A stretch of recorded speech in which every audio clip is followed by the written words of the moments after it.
Magandang umaga, ma'am. At sa aking kapwa mag-aaral, ako si Brent Kiniti Longkop, BS Criminology 1B. Module 5, pagsulat ng iba't ibang uri ng komposisyon. Sa module na ito, iyong mapag-aaralan ng hinggil sa review, ang maikling kwento na akibat ang mga angkap, katangian, at uri nito. Sanaysay, uri ng sanaysay, pati mga dula, bahagi ng dula, mga uri ng dula, ang mga tula, comics, slogan, at awit. Panimula, pagsulat ng review. Hindi katulad ng mga karaniwang ulat, ang mga review ay katatagpuan ng mga personal na palagay, impresyon at reaksyon ng pagsusuri. Makikilala natin ang isang mabuting review kung taglay nito ang mga kadahilanan kung paano at anong uri ang mga katibayan ang binanggit upang suportahan at palakasin ang sinasabi ng manunulat. Karaniwang taglay sa loob ng review ang isang malakas at maliwanag na paninindigan ukol sa tao, bagay, o pook na paksa ng review. Pangalawa, maikling paliwanag kung bakit sa ilalim ito sa review kung kailangan at mga katibayan na pansuporta sa nasabing paninindigan paniniwala. Sa pag-uulat, hinihingi sa manunulat ng maging objektibo kung ano lamang ang nakita, narinig o nalalaman, samantalang subjektibo naman sa pagre-review kung saan ipinagpapahayag ng manunulat ang kanyang palagay at damdamin ukol sa isang bagay. Higit na nagiging epektibo ang isang review kung maisusulat ito ng balance o pantay. Ang maihayag, hindi lamang ang mga nakikitang kabutihan, kundi pati na ang mga kapintasan.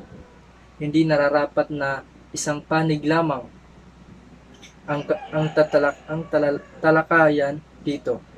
Maari din itong dagdagan ng kinakailangang rekomendasyon.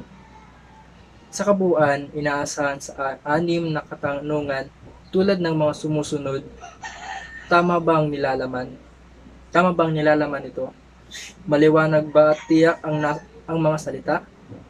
Maayos bang naiharap sa ayon sa kanilang pagkakasunod-sunod ng mga kaisipan sa loob ng mga pangusap? Naihayag ba ang konklusyon sa panimula? Mayroon bang angkop na pamagat bilang pantulong sa mambabasa? Magalang ba ang tutuno ng sulatin sa kalahatan? Maikling kwento. Gaya ng karaniwang tawag ay sangay ng salaysay o narration na may isang kakintalan o single impression. Ang maikling katha ay hindi pinaikling nobela. Hindi rin ito ubuod ng isang nobela o ng isang kwento. Malagang sangkap ng maikling kwento. Una, ang paksa. Dapat higit nating naunawaan ang buhay matapos itong matunghayan ang paksa sa isang kwento. Pangalawa, banghay. Ito ang nagtataglay ng pagkakabuhol-buhol ng mga pangyayari sa kinakailangang lutasin ng mga tauhan. Ang mga tauhan ang nagbibigay buhay sa mga pangyayari sa isang kwento. Kailangan ang bawat tauhan ay nagpapamalas ng buong katauhan ng tauhan na gustong ilarawan ng may at kailangan sila'y larawan ng mga tunay na tao sa tunay na buhay. Pangapat, ang tagpuan. Ito ang lugar at panahong pinangyayarihan ng kwento. Sa pamamagitan ng tagpuan na nagiging makatotohanan ang kwento. Panglima, simbolismo. Ito ay isang salita, parirala, yugto o pangyayari na tumutukoy sa isang bagay, subalit nagpapahiwatig ng isang kaisipan. Panganim, ang dialogue o usapan. Sa isang kwento, kailangan ng dialogue o usapan sa isang kwento upang magkaroon ng buhay. 7. Tunggalian. Ito ang labanan sa kwento, maging ito ay tao laban sa sarili, tao laban sa kapwa, tao o kaya ay tao laban sa kalikasan. 8. Mga imahen. Ang kwento ay gumagamit ng mga pahiwatig sa pamamagitan ng mga imahen na lalong nagbibigay ng kahiwagaan ng kwento. Sa pamagitan ng imahen ay nagpapa-interes sa kwento. Halimbawa ng imahen ay bundok para sa kadakilaan, kwintas para sa alaala ng isang ina, o kaya naman ang buwan na nagtatakda ng kapalaran. Katangian ng maikling kwento. Una, isang madulang bahagi ng buhay na tinatalakay. Pangalawa, isang pangunahing tauhang may mahalagang suliranin at iba pang ilang tauhan. Pangatlo, isang mahalagang tagpo, mabilis na pagtaas ng kawilihan hanggang sa kasukdulang madaling sinusundan ng wakas. Panglima, iisang kakintalan. Mga uri ng maikling kwento. Una, pangkatauhan. Pinakamahalagang nangingibabaw sa kwento ang katauhan. Pangalawa, makabanghay. Ang mahalaga ay ang pagkakabuo ng mga pangyayari. Pangatlo, pangkapaligiran. Ang paligid o isang namumukod o damdamin ang namamayani. Pang-apat, pinagkatutubong kulay. Ang pamumuhay at kalakaran sa isang puok ang binibigyang diin. Pang-lima, pangkaisipan. Ang paksa, diwa o isipan ng isang kwento ang pinakamahalaga. Sanaysay. Ang sanaysay o isay ay akdang sulat ng naglalaman ng mensahe, pananaw o ideya ng may tungkol sa isang paksa. Ang layo ng pagsulat ng sanaysay ay kadalasan upang magpahayag ng opinyon o ideya. Maaari din itong pagsilbi bilang daan upang magkipagkomunikasyon sa mambabasa. Ang paksa ay maaari ring magbigay ngunit mag-iba, ngunit mas maigi na ito'y nagpapanahon at may kabuluhan. Nagbibigay kalayaan sa author sa pagpili ng paksa, haba at estilong kanyang nais gamitin. Si Michael de Montaigne ay nakilala sa gene ng literaturang ito dahil sa kanyang essays, 2 bolyum ng sanaysay na isinulat niya tungkol sa buhay. 2 uri ng sanaysay. Formal na sanaysay ay karaniwang nagpapahayag tungkol sa seryosong paksa, karaniwang sinusulat ng may taglay na maiging pag-aaral o pananaliksik ng may akda. Ito ay naglalaman ng impormasyon tungkol sa iba't ibang paksa, maging tao, hayop, bagay, pasyon o pangyayari. Ang tono ng pagsulat ay seryoso at formal din ang format ng pagkakasulat. Ang pangalawa, di-formal na sanaysay ay maaaring tungkol sa karaniwang mga paksa, personal na pananaw o mga sulat nang naglalayong makapagbigay aliw sa mga mambabasa. Ang tema at format ng pagsulat ng ganitong uri ng sanaysay ay kadalasan may bakas ng personalidad ng may akda at parang nakikipag-usap lamang sa isang kaibigan at hindi gaanong formal ang mga salitang gamit sa pagsulat. Mga bahagi ng sanaysay. Ang una, simula. Dito karaniwang naglalagay ng pang-akit atensyon ang nagsusulat ng sanaysay. Dito makakapag-isip ang mambabasa kung magpapatuloy pa sa pagbabasa. Pangalawa, katawan o gitna. Dito naman nakalagay ang malaking bahagi ng sanaysay. Dito may isasaad ang mga mahalagang impormasyon o ideya ng may akda tungkol sa paksa. Dito nagpapahayag ng mensahe ang tagasulat. Wakas. Itong pansarang bahagi ng sanaysay. Dito maaaring magsulat ng konklusyon, buod ng sanaysay o mensaheng habilin ng mga manunulat sa mambabasa. Maaari ring maglagay ng sulat na makakapaghamon sa pag-isip ng mga nagbabasa ng akda. Ang dula. Dula ay isang aktang pampanitikan na ang layunin ay itanghal sa pamamagitan ng pananalita, kilos at galaw ang kaisipan ng may akda. Isang uri ng panitikan ng pinakalayunin ay itanghal sa tanghalan. Sinasabing ito ay paglalarawan sa madudulang bahagi ng buhay. Taglay nito ang katangian umiiral sa buhay ng tao gaya ng pagkakaroon ng mga suliranin o mga pagsubok na kanyang pinagtagumpayan o kinasawian. Ayon kay Aristotle ay isang sining na panggagaya o pag-iimita sa kalikasan ng buhay. Ipinapakita nito ang realidad sa buhay ng tao, gayon din ang kanyang mga iniisip, ikinikilos at isinasaad. Mga bahagi ng dula. Unang yugto. Ang bahaging ito ang ipinanghahati sa dula, inilaladhad ang pangmukhang tabing upang magkaroon ng panahong makapahinga ang mga nagsiganap, gayon din ang mga manonood. Pangalawang tanghal.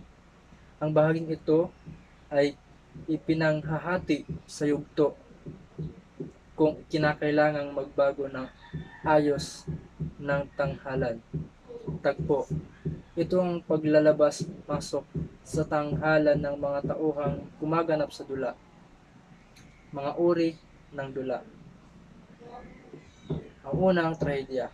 Sa dulang ito'y may mahigpit na tanggalian. Mapupusok ang mga tauhan, kinagamitan ng masisidhing damdamin. Ito'y nagwawakas sa pagkasawi o pagkamatay ng mga pangunahing tauhan. Ang komedya.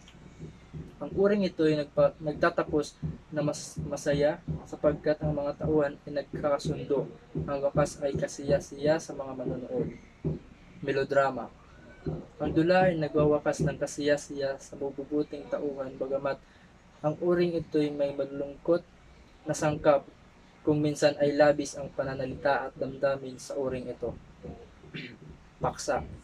Ang layunin ng dulang ito ay magpatawa sa pamamagitan ng kawili-wili na pangyayari at mga pananalitang lubhang katawa-tawa. Sanity.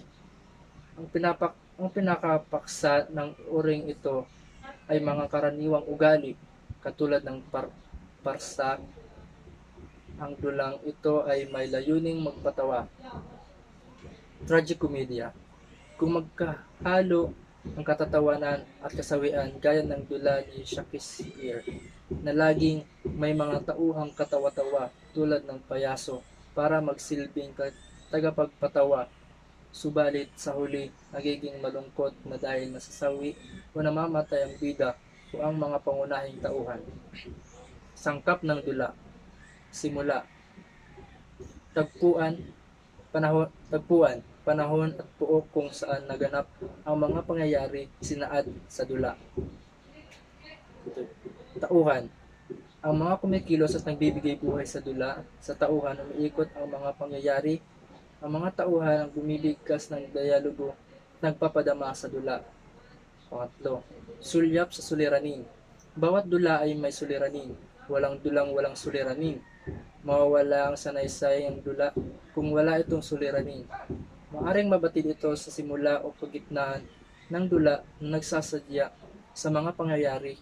Maaring magkaroon ng higit na isang suliranin ang isang dula. Gitna. Saglit na paglayo o pagtakas ng mga tauhan sa suliraning nararanasan. Wakas. Matatagpuan naman dito ang kakalasan at ang kalutasan. Ang dulang panradyo, ito ay isang uri ng dula na sinasagawa o sinasadula sa radyo. Dito ang boses lamang ng mga tauhan. Sa isang dula ang maririnig mo at mga iba't ibang tunog, katulad ng yabag ng mga tauhan, kalansing o tunog ng mga kagamitan na kanilang hinahawakan at iba pa. Ang tula. Ang tula ay kagandahan, diwa, katas, larawan at kabuuang tunong kariktang makikita sa silong ng alinmang langit. Ang pangtulay paggagagad at ito'y lubhang kahawig ng sining ng pangukit, paglililok at pagtatanghal. Ang tula ay kamalayang nagpapasagisag. Ang tula ay pagsasatitik ng kamalayan ng may akda hinggil sa paksa nakakanti sa kanyang interes. Sa pagbigkas nito ay nagbibigay buhay ang kaisipang nahimlay sa mga titik ng tula. Sangkap ng tula. Una, ang sukat. Tumutukoy sa bilang ng mga pantig sa bawat taludtod. Ang karaniwang gamitin ng sukat ay aapating pantig, pawaluing pantig, 24 katulad na pantig, subalit karaniwan na rin sa mga tulang Tagalog ang iba't ibang sukat katulad ng lilimahing pantig, aaniming pantig, pipituhing pantig, sasyaming pantig, sampuhing pantig, 24 pantig, 18 pantig. Halimbawa, may sukat na 4. Ang pag-ibig na mapait ay di nais nitong dibdib na may hapis. Yun. Pangalawa, tugma. Ito ay pagkakasintunugan ng huling pantig sa bawat taludtod. Okay. Tugmaan sa pantig. Patinig na may impit, patinig na walang impit. Halimbawa sa patinig na may impit, imbi, guho, sira. Patinig na walang impit, halimbawa, abo, ina, ali. Tugmaan sa katinig. Unang pangkat, B, D, K, P, S, T. Pangalawang pangkat, M, N, L, N, N, G, W, Y. Pangatlo, makabuluhang diwa. Itong pangkalahatang tema o kaisipan na pinapahayag ng tula. Pangapat, kagandahan o kariktan. Makamit ang magandang tula sa tulong ng sangkap ng tula na lalong nagpapalutang kagandahan ng pagpapahayag. Una sa kagandahan o kariktahan ang talinghaga, mga salitang pahiwatig. Pangalawa, larawang diwa o imagery, salitang pumupukaw sa mga pandama ng mga mambabasa. Pangatlo, ang simbolo, mga salitang may kinatawan maliban sa literal na pagkahulugan. Pang-apat, ang pagsalungat, may diwang nagsasalungatan na lalong nagpapalutang sa ilalim ng tula. Mga uri ng tula. Tulang damdamin o tulang liriko. Mula sa pangalan ng uri, ito ay sumasalamin lamang sa damdamin ng makata o sumusulat ng tula. Walang anumang konsiderasyon sa pagsulat nito, ngunit ang damdamin o emosyon lamang ng sumusulat. Hindi nito kinakailangan ng mayroong katauhan, karakter sa isusulat na tula. Tumatalakay lamang ang tulang ito sa perspektibo, pagpapahalaga, emosyon o iniisip ng makata. Iba't ibang uri ng tulang liriko. Awit. Ito ay isang tula ng may tig-4 na taludtod bawat saknong. Ang bawat taludtod naman ay binubuo ng 12 pantig. Isa rin ang tugma ng bawat taludtod. Katumbas nito sa kasalukuyan ng awit o mga kantang mayroong liriko. Soneto. Ito ay isang mahabang tula na binubuo ng 14 na linya.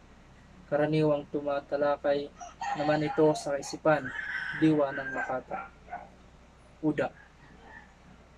Nakatuon naman sa pagbibigay ng papuri o dedikasyon sa isang tao, bagay o anumang element ang uda. Elihiya. Isang uri naman ng malungkot pagdadalamhating babasahin ng elihiya. Ito ay tulang damdamin na. Dalit. may timang kamatayan o pagluluksa. Tumutukoy naman ito sa isang uri ng tulang damdamin na nagpapakita uluwalhati, kaligayahan, pagpapasalamat, karaniwang para ito sa mga Diyos o pinaniniwala ang Panginoon upang magpakita ng pagsamba. Karaniwan din itong isang saknong lamang. Tulang kasalaysay. Ito naman ay nakatuon sa pagkukwento o pagpapakita ng balangkas ng isang pangyayari, walang bilang na ng taludtod, saknong o pantig ang tulang pasalaysay. Maari itong mga akdang mahaba o maikli na nagbibigay ng simple o komplikadong mga pangyayari tulad ng daloy ng buhay, pag-ibig o pakikipagsapalaran ng isang tao o bayani. Mayroong dalawang uri ng tulang pasalaysay. Ito hanggang mga epiko at awit o korido. Epiko. Ito ay isang napakahabang tula, isang uri ng kwento tulad ng mga nobela na nakasulat ng patula. Karaniwan ng bida o pangunahing tauhan sa epiko ay isang bayani o mahalagang tao sa isang lipunan, malagang bahagi ng isang bansa, pangkat etniko o lipunan ang epiko. Binibigyang halaga rin ng mga tao sa isang lipunan o pangkat ang pangunahing tauhan sa isang epiko. Awit o korido. Ito naman ang karaniwang may 8 sukat o kung minsan ay hindi sinusunod. Ito ay karaniwang ginagawa sa isang bansa tulad ng Europa, Espanya, Grecia at Pransya. Karaniwang tulang pasalaysay. Ito ay pagsasalaysay pa rin naman ng isang pangyayari, ngunit nakatuon na lamang sa mga pang-araw-araw na karanasan o pakikipagsapalaran ng isang tao. Ito ay maaaring simpleng tula na likha ng isang bata o mag-aaral. Karaniwan din itong nababasa sa mga journal o diary. Tulang patnigan o joystick poetry. Ito naman ay isang uri ng tula na nakatuon sa pagbibigay ng damdamin habang mayroong kapalitan ng opinyon o kuro-kuro. Karaniwang tinitignan ito bilang isang tulang nasa anyong pa-debate o pagtatalo. Ang kaibahan lamang nito sa karaniwang debate ay gumagamit pa rin ito ng tugma, ritmo at kalituran. Mayroong 4 na uri ng tulang patnigan ang kinikilala: ang balagtasan, karagatan, duplo, at ang kontemporaryong flip-top battle o battle rap. Balagtasan. Ito ay ipinangalan kay Francisco Baltasar. Ito ay isang uri ng pagtatalo ng 2 o 3 manunula sa isang paksa. Magsasalita ng pagsagot ang bawat panig ng pinagigitnaan ng isang lakandula o lakambini. Karagatan. Ito ay isang uri naman ng paligsahan sa pagtutula. Kilala rin ito sa tawag na libangang katanghalan. Nagmumula sa isang alamat ang paksa ng tula. Duplo. Ito ay isa namang paligsahan sa pangangatwiran sa anyong patula. Hango ito sa Biblia na binubuo ng mga mahalagang salita sa kasabihan. Flip-top o battle rap. Isang modernong uri ng balagtasan ng flip-top kung saan nagsasagutan din ang 2 panig patungkol sa isang paksa. Kailangan din itong may tugma na binibigkas lamang ng mas mabilis. Tulang pantanghalan o padula. Ito ay mga piyesa o tulang tinatanghal sa mga dulaan o teatro. Karaniwang itong binibigkas ng patula sa saliw ng tunog o musika upang mas maging kagiliw-giliw sa mga manonood. Ang slogan.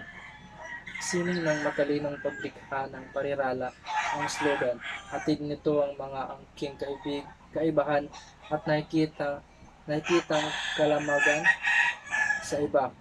Kapansin-pansin sa pagsulat ng slogan ang pagiging maikli nito. May tugma, minsan may halong biro at kadalasang may kislap ng katalinuhan, panretorika upang hindi malimutan. Halos lahat ng slogan ay nasa anyong panawagan. Humihingi agad ito ng pagkilos at pagkikiisa. Anumang slogan na ating agad ang gating gawin, maging ito'y para sa produkto o sa tao o sa isang adhikain, kailangan maging malakas ang dating nito at may malinaw na mensahe. Kailangan may sapat tayong kaalaman sa paksa upang makasulat ng epektibong slogan.